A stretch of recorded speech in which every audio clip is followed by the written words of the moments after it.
Hello my dear students, আজ আমরা West Bengal Council of Higher Education class 12-এর the eyes have it গল্পটি পড়ব।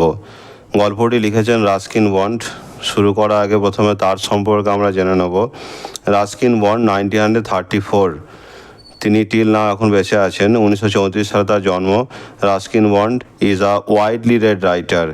তার লেখা গল্পগুলি ব্যাপকভাবে পড়া হয়েছে পাঠকদের দ্বারা, সেই কারণে ওয়াইডলি রেড রাইটার বলা হচ্ছে। অফ ইন্ডিয়ান অরিজিন, তিনি হলেন ব্রিটিশ বংশোদ্ভূত ভারতীয় লেখক। হু রাইটস ইন ইংলিশ, যিনি ইংরেজি ভাষাতে লিখেছেন। The setting of most of his stories are the hills of the Himalayas, তার অধিকাংশ গল্পের সেটিংগুলি হল হিমালয় পর্বতমালার পাহাড়গুলি। Among his most notable works are the room on the roof, the angry river, rain in the mountains, তার অধিকাংশ গল্পের মধ্যে উল্লেখযোগ্য হল the room on the roof, the angry river, rain in the mountains. In this story Bond exploits the situational irony, এই গল্পে the eyes habit, এই গল্পতে bond এখানে এক্সপ্লয়েটস করেছেন, তিনি ইউটিলাইজ করেছেন কিছু সিচুয়েশনাল আইরনি, কিছু পরিস্থিতিগত আইরনির কথা তিনি এক্সপ্লয়েটস করেছেন বা ইউটিলাইজ করেছেন। দ্যাট অরিজিনেটস, যেটা শুরু হয় বিটুইন দ্য টু পিপল, দুটি লোকের মধ্যে। Who made by chance in the railway compartment, যারা ভাগ্যক্রমে সে রেলওয়ে কম্পার্টমেন্টে তাদের দেখা হয়। The young man and the girl are unaware of their individual blindness, এখানে দুটি চরিত্র, একটি হলো ইয়ং ম্যান আর একটি হলো the young girl. Are unaware, তারা দুজনেই অসচেতন অফ দেয়ার ইন্ডিভিজুয়াল ব্লাইন্ডনেস, তারা নিজেদের ব্যক্তিগত অন্ধত্ব নিয়ে তারা অসচেতন। অ্যান্ড কনভার্স, তারা একে অপরের সাথে কনভার্স করে, কথোপকথন শুরু করে উইথ ইচ আদার, একে অপরের সাথে। ফ্রম দ্য কনভিকশন, এই দৃঢ়তার সাথে, that both of them can see, যে তারা দুজনেই দেখতে পায়, তারা দুজনেই দেখতে পায়, এই দৃঢ়তার সাথে তারা একে অপরের সাথে কনভারসেশন শুরু করে এবং তারা নিজেদের ব্যক্তিগত অন্ধত্ব নিয়ে অসচেতন থাকে। গল্পটি শুরু হচ্ছে এইভাবে। I had the train compartment to myself up to Rohana, Rohana যাব বলে আমি ট্রেন কম্পার্টমেন্টে নিজেই উঠেছিলাম। তাহলে দেখো এখানে মাইসেলফ কথাটি বিশেষভাবে তাৎপর্যপূর্ণ। আমরা জানি যে ন্যারেটার অন্ধ, যিনি গল্পটি বলছেন, তিনি অন্ধ হওয়া সত্ত্বেও তিনি কম্পার্টমেন্টে কিন্তু নিজে উঠেছেন, কারোর হেল্প না নিয়ে, কারোর সাহায্য না নিয়ে তিনি ট্রেন কম্পার্টমেন্টে নিজেই উঠেছিলেন। সেই কারণে এখানে মাইসেলফ কথাটি দেওয়া হয়েছে, যে আমি নিজেই ট্রেন কম্পার্টমেন্টে উঠেছিলাম। দেন আ গার্ল গট ইন, তারপর একটি মেয়ে সেই কম্পার্টমেন্টে উঠেছিল। The couple who saw her of, কাপল বলতে দুজন, যে দুজন তাকে সি অফ করতে এসেছিল, তাকে ছাড়তে এসেছিল ট্রেন কম্পার্টমেন্টে বা স্টেশনে ছাড়তে এসেছিল। ওয়ার প্রবাবলি হার পেরেন্টস, হয়তো সম্ভবত তারা হয়তো তার পিতা মাতা হবে। তো ন্যারেটার যেহেতু দেখতে পান না চোখে, তিনি কানে যেটুকু শুনছেন তিনি এটা অ্যাজামশন করছেন বা গেস করছেন যে হয়তো তারা তার পিতা মাতা হবে।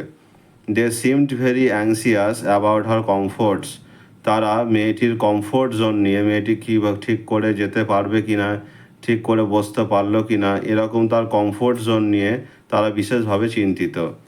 The woman who gave the girl detailed instruction as to where to keep her things, বলছে দ্য ওম্যান, সেই মহিলাটি, যে মহিলাটি তাকে দিয়েছিল ডিটেল ইনস্ট্রাকশন, মানে পুঙ্খানুপুঙ্খভাবে তথ্য দিয়েছিল বা নির্দেশ দিয়েছিল, যে ইনস্ট্রাকশন মানে অনেক তথ্যাবলী তাকে দিয়েছিল।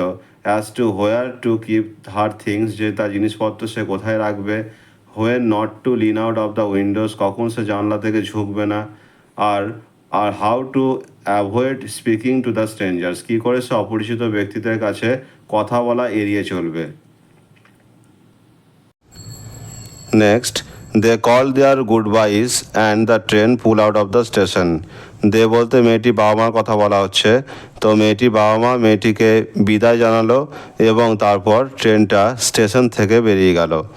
As I was totally blind at that time, যেহেতু সেই সময়ে আমি পুরোপুরি অন্ধ ছিলাম।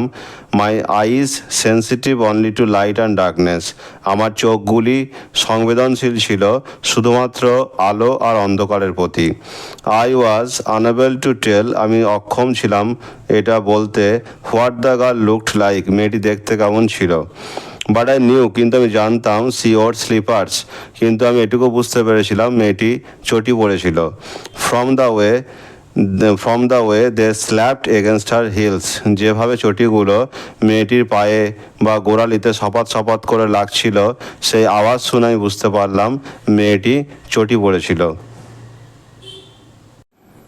ইট would take me some time to discover something about her looks, মেয়েটি দেখতে কেমন সেটা জানতে হয়তো আমার কিছু সময় লাগবে। And perhaps I never would, এবং হয়তো আমি কখনোই জানতেই পারবো না মেয়েটি দেখতে কেমন। But I like the sound of her voice, কিন্তু মেয়েটির কণ্ঠস্বর আমার ভালো লেগেছিল।